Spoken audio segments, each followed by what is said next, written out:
ভিতর থেকে free fire ban হয়ে যায়, যার কারণে সমস্ত পাবজি প্লেয়াররা মিলে ফ্রি ফায়ার ওয়ার্ল্ড দখল করে নেয় আর ফ্রি ফায়ারের পোস্টার সরিয়ে পাবজির পোস্টার লাগিয়ে দিয়ে তার সাথে পিক ক্লক টাওয়ার আর ফ্যাক্টরি সব সময়ের মতো বন্ধ করে দিয়েছিল। আর ওই পাবজি প্লেয়ারের একটা বস ছিল যে বাকি ফ্রি ফায়ার প্লেয়ারদের বন্দি করে রেখেছিল।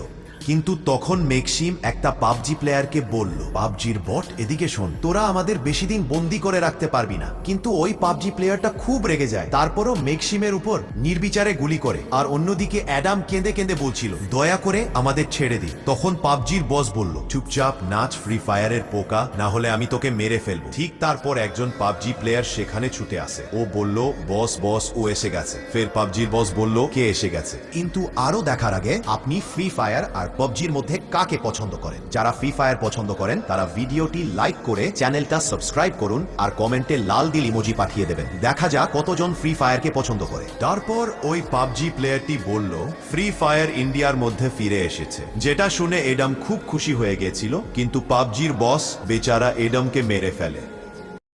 গাইস, এটা সেই সময়